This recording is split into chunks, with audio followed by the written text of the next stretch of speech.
हरे कृष्णा। तो भाइयों, आज डेट है 13 अक्टूबर और आज का जो लाइव ट्रेड हुआ अपना, मैं वो आपको दिखाता हूँ कि लाइव ट्रेड हुआ या नहीं हुआ, या मैं एक ट्रैप से फंस गया। देखो, जनरली आज थर्सडे को मेरा प्रीवियस अगर जो ट्रैक रिकॉर्ड है बहुत बुरा है। जो भी बड़ा बड़ा मेरा लॉस हुआ है वो थर्सडे को ही हुआ है। वही बिगनर्स वाला जो माइंडसेट होता है, 0 to हीरो, तो उसी में मेरा करीब 2-3 बार अमाउंट वाइप आउट हुआ है। तो इस वजह से थर्सडे को वैसे भी मैं इग्नोर करता हूँ कि ट्रेड ना करूँ। और ये चीज़ आपको एक कभी कभी ऐसा होता है कि आपको समझना होगा कि हाँ, आपको ट्रेड लेना है या बस मार्केट को वॉच करना है। वॉच करना भी बहुत बड़ा साइकोलॉजी का एक पॉइंट होता है। अपना साइकोलॉजी को अगर मजबूत बनाना है तो आप मार्केट को देखते रहिए। कैपिटल होने के साथ भी खुद को कंट्रोल करना है कि ट्रेड नहीं लेना है। देखिए, आज एक चीज़ मैं आपको बता रहा हूँ कि वॉल्यूम के कंफर्मेशन से ब्रेकआउट को फॉल्स या जो रियल ब्रेकआउट होता है उसके बीच का डिफरेंस कैसे पता चलेगा। तो जैसे ही मैं मार्केट 10:30-11 बजे के बाद ही ओपन करता हूँ, तो आज 11 बजे के बाद जब मैं मार्केट ओपन किया तो एक चीज़ देखो यहाँ पे आप देखिए। चलिए, इसको मैं प्रीवियस डे का है, इसको डिलीट करता हूँ।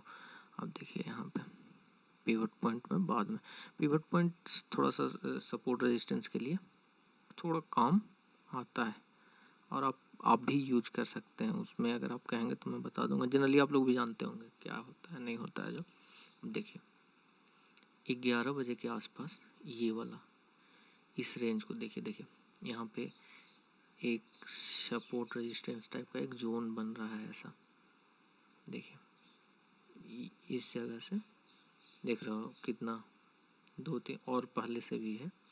देखो आप यहाँ पे इस लेवल पे मार्केट इस जगह पे देखिए, देख रहे हो कवर हुआ।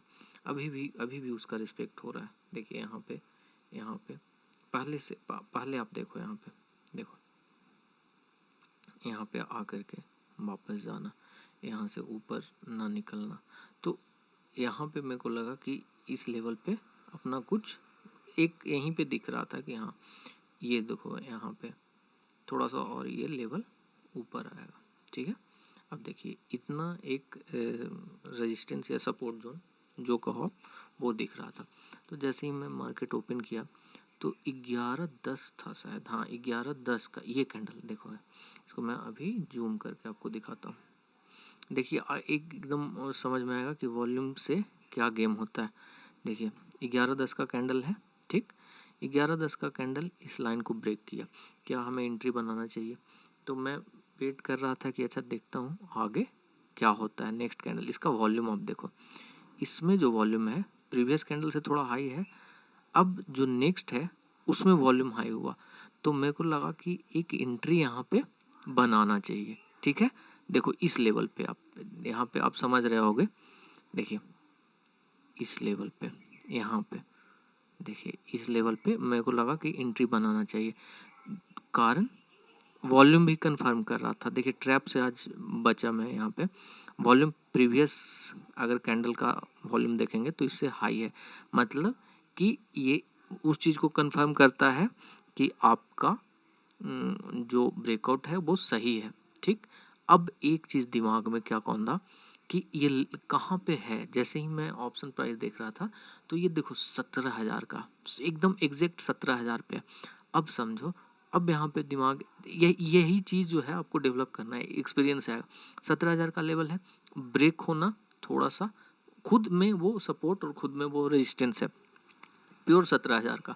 अब बताइए कि इतना आसानी से वो ये टूट जाएगा एक ही बार में? ऐसे यहाँ पे बस आया, एक बार यहाँ पे हुआ है और एक बार यहाँ से भी वापस चला गया, जैसे डिमांड जोन बन करके सपोर्ट बन करके आया ऊपर चला गया। तो मैं खुद को यहाँ पे रोका कि नहीं नहीं देख लेते हैं एक बार और क्या होता है यहाँ पे। देखिए ये चीज़ ना एक्सपीरियंस से आएगा भाई। अभी अगर मैं रूल के हिसाब से चलो तो वॉल्यूम का वार बढ़ा है बहुत बढ़िया। आराम ये यहाँ है, कहाँ है वॉल्यूम का बार प्रीवियस से बढ़ा है, आराम से इसमें एंट्री भी मिल गया आप यहाँ पे। लेकिन आपको वही चीज़ साइकोलॉजिकल चीज़ को आपको देखना था कि क्या ये 17,000 से नीचे ब्रेक करके जाएगा। और दोस्त देखो यहाँ पे यही हुआ, नेक्स्ट कैंडल में वॉल्यूम इतना नहीं आया, मैं खुद को वहाँ पे रोक लिया। तो फिर एक तो थर्सडे कि वैसे ही मेरा हमेशा थर्सडे को बुरा जाता है, तो एक साइकोलॉजी बना हुआ है कि नहीं इस तो रुक ही जाए एकदम श्योर शॉट, जब तक 100% कंफर्मेशन नहीं मिलता।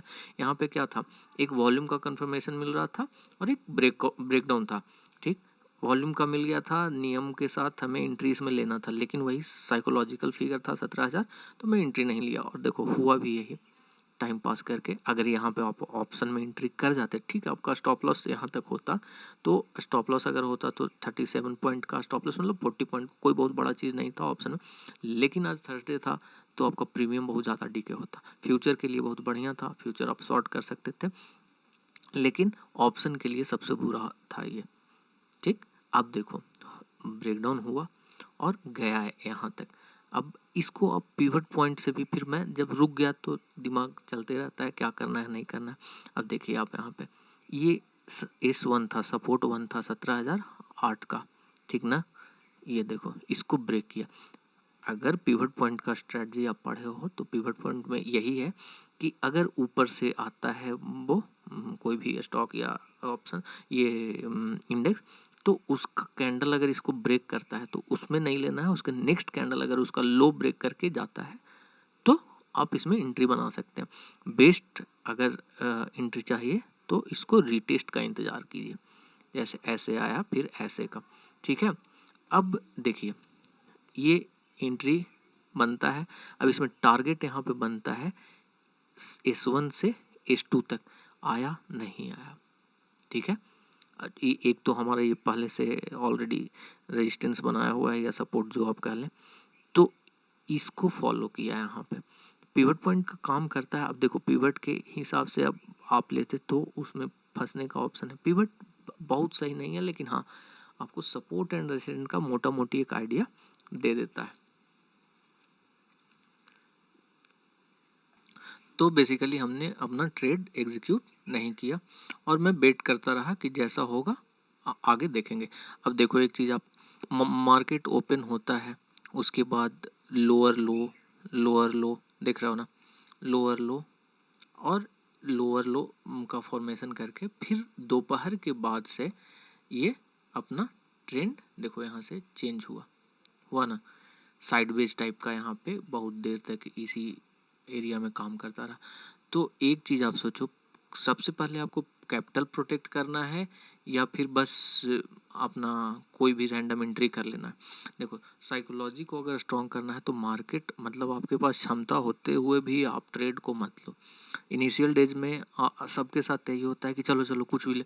अब बताओ एक चीज़ सोचो, आप 40 पॉइंट के लिए देखिए यहाँ पे 16,960, अब 40 पॉइंट के लिए क्या आप ट्रेड लोगे भाई? 40 पॉइंट में क्या होगा? तो अगर देखिए क्या मार्केट अभी बंद हो गया 17,017 पे, ठीक है। आप इसमें बहुत जो एक्सपर्ट होंगे जिनको कि यहाँ पे गट फीलिंग होगा कि यहाँ से मार्केट जाएगा ही, तो ये गट फीलिंग कैसे आएगा? By dint of experience. अगर if you expend your time in market for 2 years 3 years, then you will get that kind of conviction कि हाँ अब यहाँ पे एंट्री लेना चाहिए। यहाँ पे अगर आप बड़े बड़े लोगों को देखोगे तो उनको क्या है, वो यहाँ पे आराम से बड़े बड़े ट्रेडर, फंड है, रिस्क मैनेजमेंट उनका सही है। हम लोगों का न तो इनिशियल डेज में रिस्क मैनेजमेंट सही होता है और न ये अपना चार्ट पे भरोसा होता है, न किसी चीज़ को आप कंफर्म समझ पाते हो। कभी बोलिंजर बैंड पे हमारा ट्रेड होता है, मतलब स्ट्रेटजी भी अलग अलग।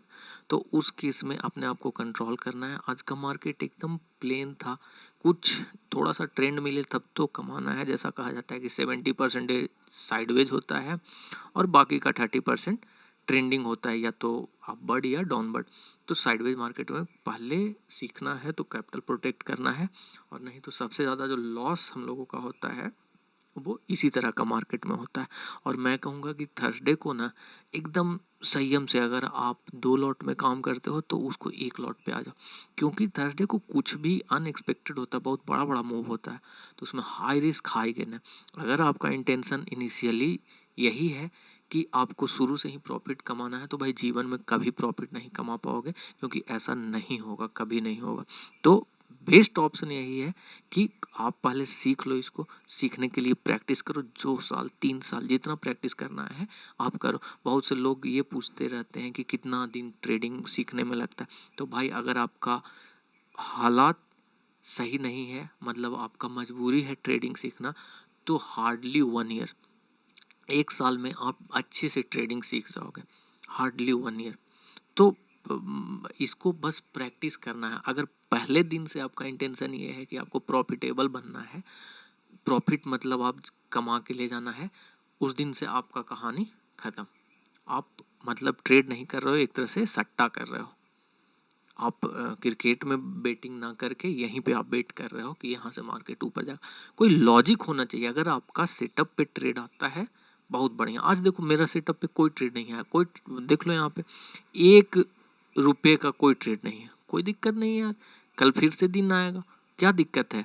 अब बैंक निफ्टी में आप कहोगे कि बैंक निफ्टी में क्या था, बैंक निफ्टी में थोड़ा सा मिला यहाँ पे, जैसे इस एरिया पे यहाँ पे आप एक लाइन ड्रॉ कर सकते हो। तो अपना, मैं तो अभी उस पर प्रैक्टिस नहीं कर रहा हूँ। अगर आप में से कोई लोग उस चीज़ पे प्रैक्टिस कर रहे हो, देखो यहाँ पे अभी ये चीज़ जो है, अब यहाँ पे जब जब आ रहा था तो सपोर्ट ले रहा था। अब जैसे ही ये हैमर का कैंडल बना, तो इस कैंडल के हाई पे आप एंट्री लो, अच्छा खासा टारगेट यहाँ पे मिलता। तो ये चीज़ कहना बहुत आसान हो जाता है कि चार्ट देखने के बाद कोई भी कुछ बोल देता है, ठीक है। तो क्यों बोल देता है? प्रैक्टिस का चीज़ है यार, सिंपल प्रैक्टिस करो, आप भी कल से करने लगोगे, कोई दिक्कत नहीं है। और थर्सडे को थोड़ा इग्नोर करना, क्योंकि बड़े बड़े जो ट्रेडर्स होते हैं, बड़े बड़े इंस्टीट्यूशनल ट्रेडर्स होते हैं, उनका पोजीशन बना हुआ रहता है, तो वो उस दिन पोजीशन को कट करते हैं, पोजीशन में एंट्री लेते हैं। तो इस वजह से बड़ा बड़ा मूव आता है जो हम लोग को समझ में नहीं आता। एक तो हम लोग नए, हम लोग को चार्ट का कोई आइडिया नहीं है, ऊपर से अब वो जो बाहर वाले लोग हैं, बड़े बड़े लोग हैं, उन लोगों का थोड़ा सा FII का पोजीशन का इशू आ जाता है, उन लोग अपना थोड़ा एडजस्टमेंट करने में लगा रहता है। तो उस वजह से आपको सीखना है सिंपल प्राइस एक्शन। अभी सिंपल आप नहीं सीखो और उसमें एडवांस लग गया, तो ऑब्वियस सी बात है लॉस तो होगा। तो लॉस से बचने के लिए अपना स्टॉप लॉस, मैं तो कहूँगा कि थोड़ा वेट करो, और जीरो हीरो के चक्कर में कभी मत पड़ो। थोड़ा वेट करो, निफ्टी बीज, बैंक बीज, जिस पे आपको सीखना है, बहुत बढ़िया से प्रैक्टिस करो 2 से 3 साल तक। भाई 2 से 3 साल नहीं लगेगा, आप 6 महीना प्रैक्टिस करके देख लो। अगर आप प्रॉफिटेबल नहीं बन गए तो आप जो बोलो सो। आपको एक रूल बनाना है, उसी रूल से ट्रेड करना है। रिस्क एंड रिवार्ड फिक्स होना चाहिए, क्वांटिटी फिक्स होना चाहिए, उसी से ट्रेड करना है 6 महीना। सिस्टम फिक्स होना चाहिए, उसी से करना है बस। और कुछ एक्स्ट्रा नहीं कि आज ये कर लिए कल वो कर लिए, नहीं। एक सिस्टम, उस पर ट्रेड करके देखो, ट्रस्ट में भाई आप एकदम प्रॉफिटेबल बनोगे। नहीं तो लॉस कल भी हो रहा था, आज भी है, कल भी होगा। और किसी से ये मत करो कि भाई कॉल दे दो, पुट दे दो। भाई रैंडम है इसमें यार, कुछ भी प्रोबेबिलिटी है, हेड भी आ सकता है, टेल भी आ सकता है, प्रॉफिट भी, लॉस भी। तो यहाँ पे कैसे आप खुद को बचाओगे? जीरो टू हीरो में जाते हैं लोग, सबसे ज्यादा बर्बादी जीरो टू हीरो का है। तुम समझो इस चीज को भाई, और कैपिटल बचाओ। अगर आप दिन का 150 रुपया भी लॉस कर देते हो, तो 150 रुपया में अच्छी खासी हरी सब्जियां आ जाती है, जो आप पूरा परिवार खाओगे। देखो एकदम बेसिक बात मैं बता रहा हूँ, कोई बढ़ा चढ़ा के नहीं बोलना है। और तुम 1,000, 150 क्या, तुम 1,000 तो 2,000 एक दिन में एक ट्रेड पे लॉस करते हो भाई। तो प्लीज़ पैसा बचाइए। देखो मेरा इंटेंशन यही है कि आपका पैसा, मेरा बर्बाद हुआ, ठीक है, मेरा अलग अलग सोर्स ऑफ इनकम था, लेकिन अभी क्या है ना कि सबको मेरे चैनल पे व्यूज़ कम आता है, कोई बात नहीं है, अभी ग्रो होगा, 10 साल लगेगा, 5 साल लगेगा, कोई दिक्कत नहीं है भाई। लेकिन उस बीच में अगर जो लोग भी इस चीज़ को समझ जाएंगे, वो खुद को बदल लेंगे। तो मैं बस यही चाहता हूँ कि आप कैपिटल सेव करो, कैपिटल बचा के रखो, और उसको बाद में ट्रेड करना। अभी फैमिली का पैसा है, जब पैसा कमाने के लिए निकलोगे बहुत ज़्यादा झेलना पड़ता है बाजार में, बहुत ज़्यादा स्ट्रगल है, उसके बाद 100 रुपये का प्रॉफिट होता है, 50 रुपये का प्रॉफिट होता है दोस्त। इजी मनी नहीं है। अगर आपके पास ब्लैक मनी है तो फिर करो जो करना है। जुआ ही तो है। अगर ट्रेडिंग सच में जुआ है, बिना नॉलेज के करते हो, बिजनेस कोई भी बिजनेस जुआ है बिना नॉलेज के करते हो। क्यों 95% बिजनेस नया जो ओपन होता है बंद हो जाता है। खैर इस चीज़ को मैं कोई और वीडियो में डिस्कस करूँगा, वीडियो लंबा हो जाएगा। अब समझिए, साइकोलॉजी पे आप कंट्रोल कीजिए और खुद को रोकिए, खुद को रोकिए, मेडिटेशन शुरू कीजिए और आप अपने माइंड को कंट्रोल करने का कोशिश कीजिए। तभी ये जो आज ट्रेड ना करना एक बहुत बड़ा डिसीजन था। वॉरेन बफेट भी कहते हैं कि सबसे पहला प्रायोरिटी होता है सेव योर कैपिटल। उनका बात भी सिर्फ पढ़ने के लिए मानते हो, सुनो समझो और थोड़ा सा चैनल को भी ग्रो करवाओ, तभी मेरा भी दुआ लगेगा। वैसे भी मेरा दुआ है। और आगे बढ़िए, आपका भी फायदा हो, 10 लोगों का और फायदा हो। जो बर्बाद कर रहे हैं पैसा उनको बताओ, अरे सीखने का ही है यार, कुछ नहीं है। निफ्टी बीच पे ट्रेड करने का तुम्हारा चुल भी खत्म। ट्रस्ट करो भाई, बहुत सुकून मिलेगा, रात में बहुत बढ़िया नींद आएगा। चलो फिर जैसा है आप देखिए, खुद में सुधार कीजिए। डेली एक कम से कम एक रूल तो आज बना लो कि उसी पे ट्रेड करना है। नहीं मिलेगा तो ट्रेड नहीं करना है। कोई टेलीग्राम और व्हाट्सएप का नहीं सुनना है। चलिए फिर देखते हैं, जैसा कल होगा कल देखा जाएगा। हरे कृष्णा।